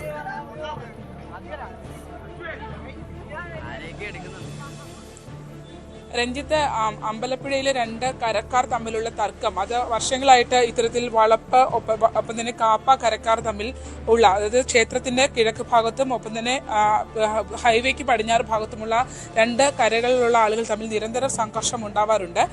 ഇത്തരത്തിൽ ക്ഷേത്ര ഉത്സവം അടക്കമുള്ള കാര്യങ്ങൾ ഇവർ വളരെ വാശിയോടുകൂടിയാണ് കാര്യങ്ങൾ ചെയ്യുന്നത്. അത്തരമൊരു സംഘർഷം മുതിർന്നവർ തമ്മിൽ അത്തരമൊരു വാശിയും സംഘർഷവും ഒക്കെ നിലനിൽക്കുന്നുണ്ട്. അതാണ് ഇപ്പോൾ കുട്ടികളിലേക്ക് കൂടി വന്നിട്ടുള്ളത് എന്നുള്ളതാണ് നമുക്ക് അറിയാൻ കഴിഞ്ഞിട്ടുള്ളത്. ഈ ദൃശ്യങ്ങൾ നമ്മൾ ഇപ്പോൾ കാണിച്ച സംഭവങ്ങൾ നടന്നത് കഴിഞ്ഞ വിഷുദിനത്തിൽ അമ്പലപ്പുഴ ക്ഷേത്രത്തിന്റെ തെക്കേ ഭാഗത്ത് വെച്ചാണ് ഈ സംഭവങ്ങൾ ഉണ്ടായിട്ടുള്ളത്. അതിൽ കുറെ കുട്ടികൾ ചേർന്നിട്ട് പരസ്പരം മർദ്ദിക്കുന്ന ദൃശ്യങ്ങളാണ്. ഈ 2 കരക്കാരും സംഘടിച്ച് നിന്നിട്ട് അവരെ കുട്ടികൾ ചേർന്ന് മർദ്ദിക്കുന്ന സംഭവമാണ് പുറത്തു വന്നിട്ടുള്ളത്. 12ഓളം വിദ്യാർത്ഥികൾക്ക് ഈ സംഭവത്തിൽ പരിക്കേറ്റിട്ടുണ്ട്. പക്ഷെ ആരും ചികിത്സ തേടി ആശുപത്രിയിൽ എത്തിയിട്ടില്ല എന്നുള്ളതാണ് പോലീസ് വ്യക്തമാക്കുന്നത്. ഒരു കുട്ടിയുടെ മൂക്കിന് ഇമീഡിയറ്റ് പരിക്കേൽക്കുകയും ചെയ്തിട്ടുണ്ട്. ഈ സംഭവം നടക്കുന്നതിനൊക്കെ ഒരു തുടക്കം എന്ന് പറയുന്നത് പായൽക്കുളങ്ങര ക്ഷേത്രോത്സവവുമായി ബന്ധപ്പെട്ടാണ്. ഈ പായൽക്കുളങ്ങര ക്ഷേത്രോത്സവം നടന്ന സമയത്തും സംഘർഷമുണ്ടായിരുന്നു. ആ സമയത്ത് ഇത്തരത്തിൽ സംഘർഷമുണ്ടായ സമയത്ത് ഉത്സവ സമയത്ത് കോമ്പൗണ്ടിലേക്ക് പ്രവേശിക്കാൻ പോലീസിനെ ക്ഷേത്ര ഭാരവാഹികൾ അനുവദിച്ചില്ല എന്നുള്ള ആരോപണമൊക്കെ നിലനിൽക്കുന്നുണ്ട്. അതിന്റെ ഒരു തുടർച്ചയെന്നോണം, ഈ സംഘർഷത്തിന്റെ ഒരു തുടർച്ചയെന്നോണമാണ് പിന്നീട് അത് വിഷുദിനത്തിൽ വീണ്ടും ഇത്തരത്തിൽ കുട്ടികൾ തമ്മിലടിയിലേക്ക് എത്തിയത് എന്നുള്ളതാണ്. ഇവര് വിഷുദിനത്തിൽ ഈ ക്ഷേത്രത്തിന്റെ തെക്കേ നടയുടെ ഭാഗത്ത് വെച്ചായിരുന്നു ഈ സംഘർഷം ഉണ്ടായത്. നമുക്ക് ദൃശ്യങ്ങൾ കാണാം. 50ഓളം കുട്ടികൾ പരസ്പരം തമ്മിലടിക്കുമ്പോൾ മുതിർന്നവരുടെ സാന്നിധ്യത്തിലാണ് ഇത് നടന്നെന്നുള്ളതാണ്. 2 കരയുടെ ഭാഗത്തു നിന്നുള്ള മുതിർന്നവരായ ആളുകളും ഒരുമിച്ച് നിന്നിട്ട് ഈ കുട്ടികളെ പരസ്പരം തമ്മിലടിപ്പിക്കുന്നതിന് വേണ്ടിയുള്ള പ്രോത്സാഹനങ്ങൾ നൽകുന്നതടക്കം നമുക്ക് ആ ദൃശ്യങ്ങളിലെ ഓഡിയോയിൽ കാണാം. പരസ്പരം അടിക്കാനുള്ള നിർദ്ദേശം, തല്ലി തോൽപ്പിക്കുക എന്നുള്ള നിർദ്ദേശവും ആഹ്വാനവും നൽകുന്നതായാണ് നമ്മൾക്ക് കാണാൻ കഴിഞ്ഞിട്ടുള്ളത്. എന്തായാലും ഈ സംഭവത്തിൽ അമ്പലപ്പുഴ പോലീസ് ഇതുവരെ കേസെടുത്തിട്ടില്ല. അവരെ പറയുന്ന ഒരു ന്യായം എന്ന് പറയുന്നത് തങ്ങൾക്ക് ഇത് സംബന്ധിച്ച യാതൊരു പരാതിയും ലഭ്യമായിട്ടില്ല എന്നുള്ളതാണ്. പക്ഷേ സോഷ്യൽ ബാക്ക്ഗ്രൗണ്ട് റിപ്പോർട്ട് അടക്കം ഇത്തരമൊരു സംഭവം നടന്നാൽ പോലീസ് നൽകേണ്ടതാണ്. അത്തരം നടപടിക്രമങ്ങളും ഇതിനകത്ത് ഉണ്ടായിട്ടില്ല എന്നുള്ള വിവരമാണ് നമുക്കിപ്പോൾ അറിയാൻ കഴിഞ്ഞിട്ടുള്ളത്. രഞ്ജിത്ത്, ഇത് ഈ സ്ഥിരമായി സംഘർഷം നടക്കുന്ന ഒരു ഉത്സവമാണോ ഇത്? മുതിർന്നവർ തന്നെ കുട്ടികളെ തല്ലാൻ പ്രേരിപ്പിക്കുക എന്ന് പറയുന്നതിനകത്തും ഒരു പ്രശ്നമുണ്ടല്ലോ. പോലീസിന് പരാതി ലഭിക്കാതെ പോലീസ് കേസെടുക്കില്ല എന്ന് പറയുന്നതിലും അടിസ്ഥാനം എന്താണ്? ഈ ദൃശ്യങ്ങൾ സോഷ്യൽ മീഡിയയിൽ കൂടി പ്രചരിച്ചപ്പോൾ സ്വമേധയാ ഒരു സംഘർഷ സാധ്യതയിൽ കേസെടുക്കാനുള്ള എല്ലാ സാഹചര്യവും ഉണ്ടല്ലോ അവിടെ.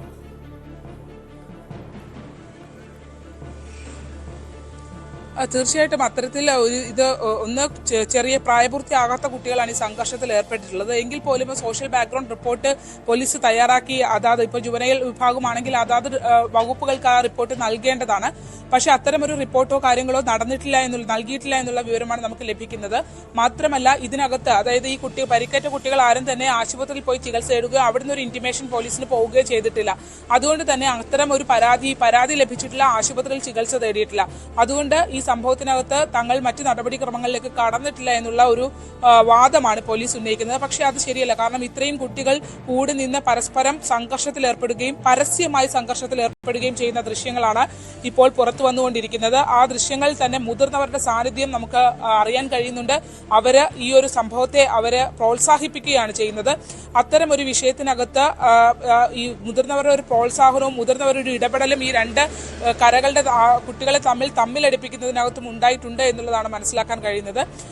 ഈ പാൽക്കരങ്ങൾ ക്ഷേത്രോത്സവവുമായി ബന്ധപ്പെട്ട ഈ സംഘർഷം നടന്ന സമയത്ത്, ഇതിന്റെ തുടക്കം അതാണ്, ആ നടന്ന സമയത്തും പോലീസിനെ ക്ഷേത്രവളപ്പിലേക്ക് പ്രവേശിപ്പിക്കാൻ അവിടുത്തെ ക്ഷേത്ര ഭരണസമിതിയിലെ ആളുകൾ അനുവദിച്ചില്ല എന്നുള്ള അടക്കമുള്ള കാര്യങ്ങളും ഒക്കെ പോലീസിൽ നിന്ന് വ്യക്തമാവുന്നുണ്ട്. അങ്ങനെ അനുവദിച്ചില്ലെങ്കിൽ ഇവർ ഇടപെടില്ലേ എന്നുള്ളൊരു ചോദ്യം കൂടി അവിടെ ഉയർന്നു വരികയും ചെയ്യുന്നുണ്ട്. എന്തായാലും ഈ സംഭവം ഈ ദൃശ്യങ്ങൾ ഇപ്പോൾ വലിയ തോതിൽ പ്രചരിച്ചുകൊണ്ടിരിക്കുകയാണ്. കുട്ടികൾ കൂട്ടത്തോടെ തമ്മിലടിക്കുന്ന ദൃശ്യങ്ങളാണ് പുറത്തു വന്നുകൊണ്ടിരിക്കുന്നത്. അതാണ് സാഹചര്യം. ഏതായാലും അമ്പലപ്പുഴയിലാണ് ഈ സംഭവം ഉണ്ടായത് എന്നാണ് മനസ്സിലാക്കേണ്ടത്.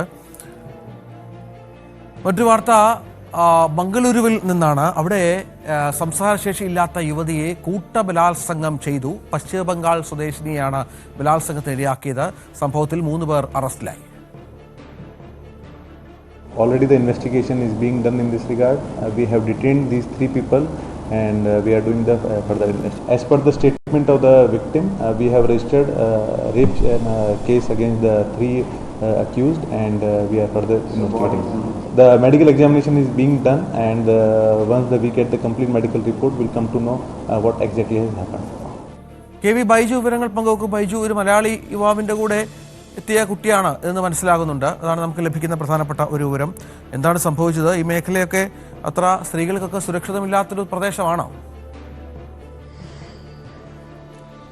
രഞ്ജിത്തെ, ഉള്ളാൾ പോലീസ് സ്റ്റേഷൻ പരിധിയിൽ, അതായത് കേരള കർണാടക അതിർത്തിയോട് ചേർന്ന് കിടക്കുന്ന സ്ഥലത്താണ് ഇത്തരത്തിലൊരു നീചമായ സംഭവം ഉണ്ടായത്. രഞ്ജിത്ത് സൂചിപ്പിച്ചതുപോലെ തന്നെ ഉപ്പള സ്വദേശി, കാസർഗോഡ് ഉപ്പള സ്വദേശിയായ ആൺ സുഹൃത്തിനൊപ്പമാണ് ഈ സംസാരശേഷിയില്ലാത്ത യുവതി പശ്ചിമ ബംഗാൾ സ്വദേശി ഇവിടെ എത്തുന്നത്, മംഗലാപുരത്ത് എത്തുന്നത്. ജോലി തേടിയാണ് മംഗലാപുരത്ത് എത്തിയത്. അതിനിടയിൽ ഈ ആൺ സുഹൃത്തുമായി തർക്കമുണ്ടാവുകയും പിന്നീട് തനിച്ചായ ഈ യുവതി അവിടെ ഉള്ള ഒരു ഓട്ടോ ഡ്രൈവറുമായി കാണുകയും അവരോട് തനിക്ക് നാട്ടിലേക്ക് പോകണം, തിരിച്ച് പശ്ചിമ ബംഗാളിലേക്ക് പോകണം, അതുകൊണ്ട് റെയിൽവേ സ്റ്റേഷനിൽ കൊണ്ടുപോകണമെന്ന് പറഞ്ഞായിരുന്നു ഓട്ടോറിക്ഷയിൽ കയറിയിരുന്നത്.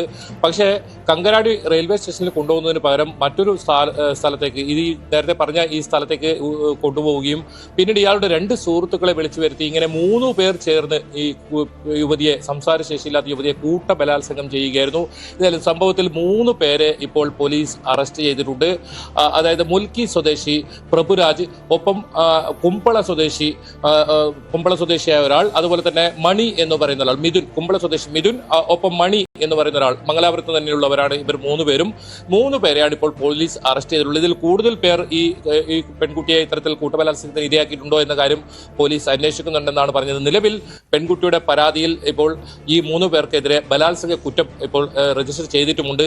എന്തായാലും ഈ പെൺകുട്ടി ഒരു പുലർച്ചെ 1 മണിയോടുകൂടി ബഹളം വെക്കുന്നത് കേട്ടാണ് നാട്ടുകാർ അവിടെ എത്തുന്നതും പിന്നീട് 112 എന്ന പോലീസിന്റെ നമ്പറിലേക്ക് വിളിക്കുകയും പോലീസ് സ്ഥലത്തെത്തുമ്പോഴേക്കും ഇവർക്ക് വലിയ തോതിൽ ലഹരി മദ്യം നൽകിയായിരുന്നു ഇത്തരത്തിൽ ബലാത്സംഗം ചെയ്തിരുന്നത്. വസ്ത്രങ്ങൾ പോലും ശരീരത്തിൽ ഉണ്ടായിരുന്നില്ല. പിന്നീട് പോലീസാണ് ഇവരെ ആശുപത്രിയിൽ എത്തിക്കുന്നതും ശരീരത്തിൽ വലിയ തോതിലുള്ള മുറിവുകളൊക്കെ ഈ പെൺകുട്ടിക്ക് ഉണ്ടായിട്ടുണ്ട്. ഏതായാലും സംസാരശേഷിയില്ലാത്തൊരു യുവതിയാണ് ഇത്തരത്തിൽ അതിനീചമായ രീതിയിൽ ഇത്തരത്തിൽ ബലാത്സംഗം ചെയ്തിരിക്കുന്നത്. ഈ ഓട്ടോ ഡ്രൈവർ ഏകദേശം 10 വർഷത്തോളമായി നഗരത്തിൽ ഇത്തരത്തിൽ ഓട്ടോ ഓടിക്കുന്നതാണ്. ഇയാളുടെയൊക്കെ ബാക്ക്ഗ്രൗണ്ട് പോലീസ് അന്വേഷിക്കുന്നുണ്ട്. നേരത്തെ ഏതെങ്കിലും ഇത്തരത്തിലുള്ള കുറ്റകൃത്യത്തിൽ ഏർപ്പെട്ടിട്ടുണ്ടോ എന്ന കാര്യമൊക്കെ പോലീസിന് സംശയമുണ്ട്. അതൊക്കെ ഇപ്പോൾ അന്വേഷിക്കുന്നുണ്ട്. ഏതായാലും ഈ പെൺകുട്ടിയുടെ ഇപ്പോഴും ആശുപത്രിയിൽ തന്നെ ചികിത്സയിലാണ്. നാട്ടിലേക്ക് തിരിച്ചു പോകാൻ ഒരുങ്ങുന്നതിനിടയിലാണ് ഇത്തരത്തിലൊരു സംഭവം പെൺകുട്ടിക്കുണ്ടായത്. ഒരു 3 വർഷത്തോളമായി കാസർഗോഡ് ജില്ലയിലെ തന്നെ മഞ്ചേശ്വരത്ത് ഒരു പ്ലൈവുഡ് ഫാക്ടറിയിലായിരുന്നു ഈ പെൺകുട്ടി ജോലി ചെയ്തിരുന്നത്.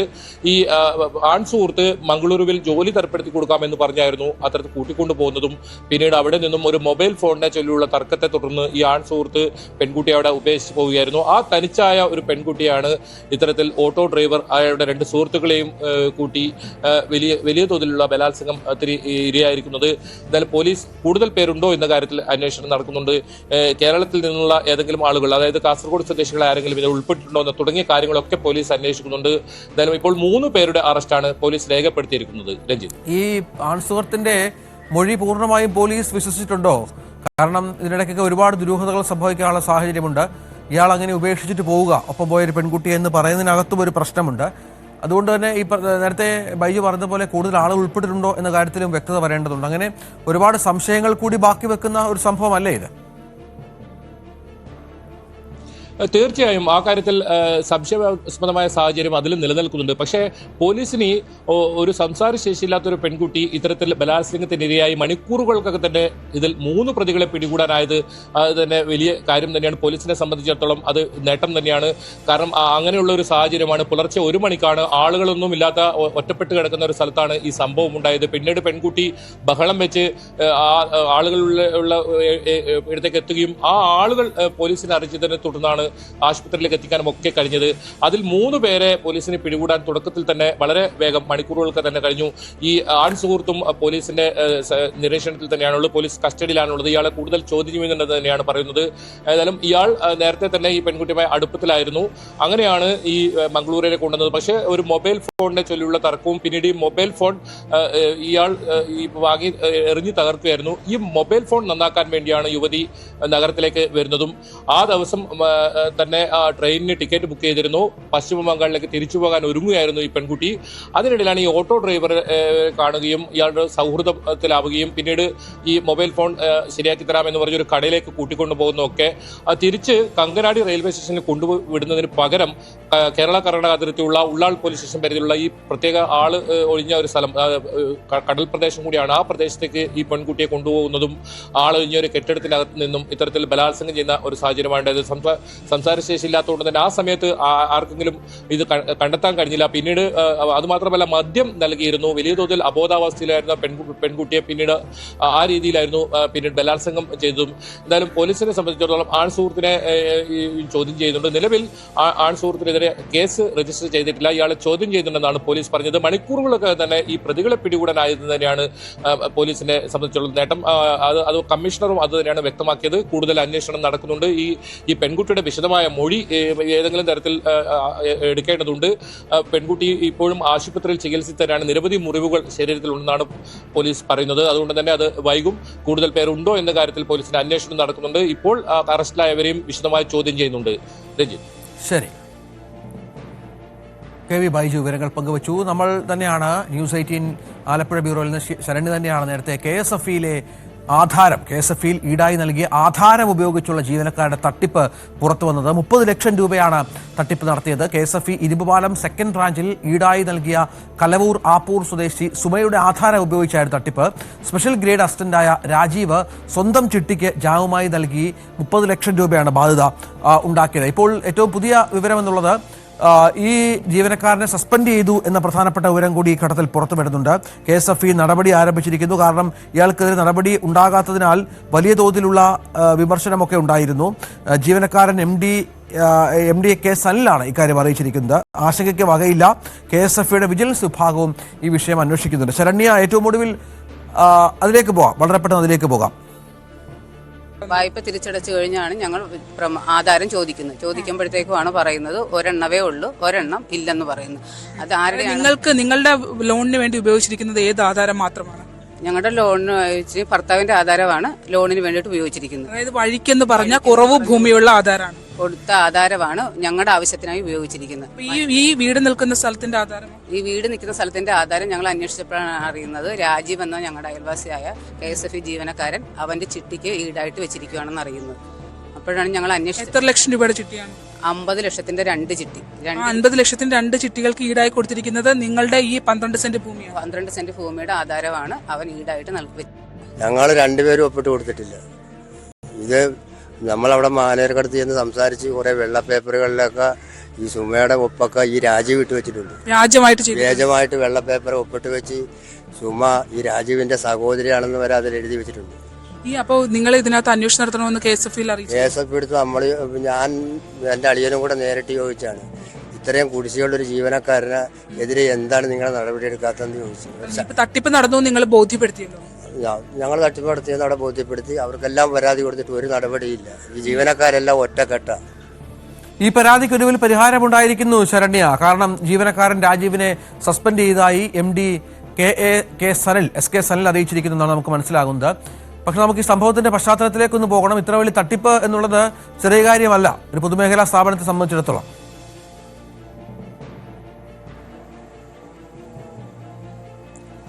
തീർച്ചയായിട്ടും രഞ്ജിത്ത്, ഇത് KSFE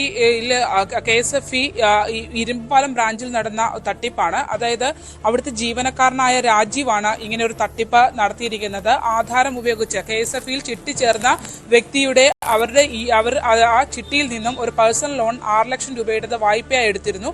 ഈ വായ്പയായി എടുത്ത സ്ഥലത്ത് പേഴ്സണൽ ലോണിന് ഈടായി അവർക്ക് ഇവരുടെ വസ്തുവിന്റെ ആധാരം, അതായത് വീട് നിർമ്മാണത്തിനാണ് ഇവർ വായ്പ എടുക്കുന്നത്, അതിന് വസ്തുവിന്റെ ആധാരം ഈടായി വെക്കണമെന്ന് എന്ന് ആവശ്യപ്പെടുന്നു. തുടർന്ന് ഇവരുടെ വീട് നിൽക്കുന്ന 12 സെന്റ് സ്ഥലത്തിന്റെ ആധാരം KSFE-ക്ക് കൈമാറുന്നു. ഈ രാജീവ് ആണ് ഈ ഇടനില നിന്ന് ഈ ഡോക്യുമെന്റ് എല്ലാം കളക്ട് ചെയ്യുന്നത്. കാരണം ഇയാൾ ആ സമയത്ത് സ്പെഷ്യൽ ഗ്രേഡ് അസിസ്റ്റന്റ് ആണ് KSFE-യിലെ. അവിടുത്തെ ഇപ്പോ ആ ഇരുമ്പോലം ബ്രാഞ്ചിലല്ല ഇപ്പോൾ ഉള്ളത്, ആലപ്പുഴ മെയിൻ ബ്രാഞ്ചിലാണ് ഉള്ളത്.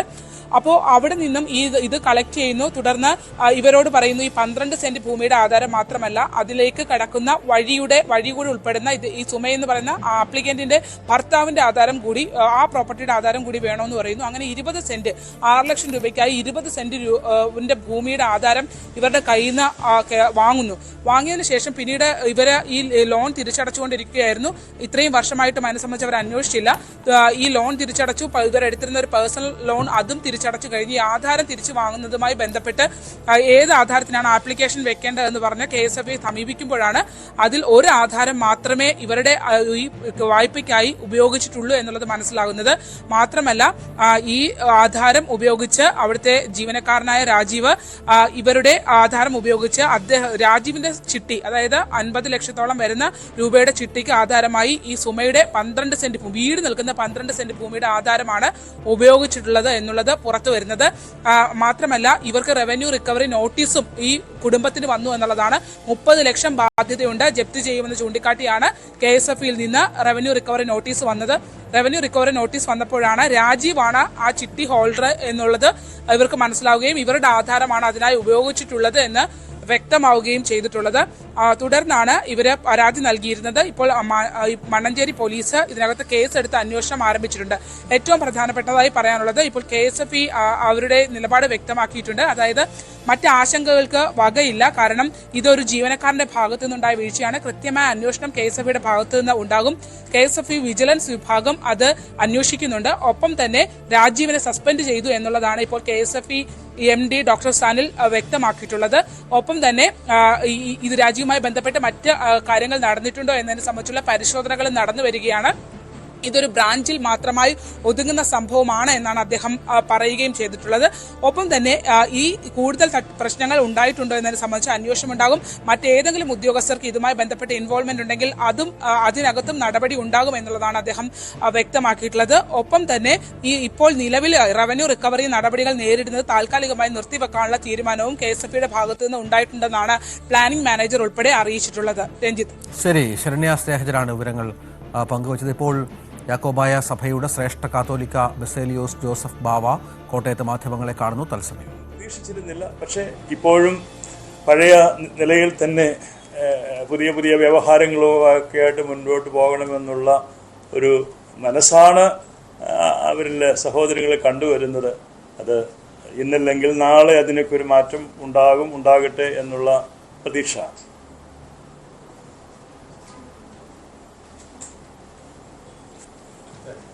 Okay, thank you so much. എല്ലാവർക്കും ഈസ്റ്ററിൻ്റെ ആശംസകൾ, അതിൻ്റെ സമാധാനം, സന്തോഷം നേരുന്നു.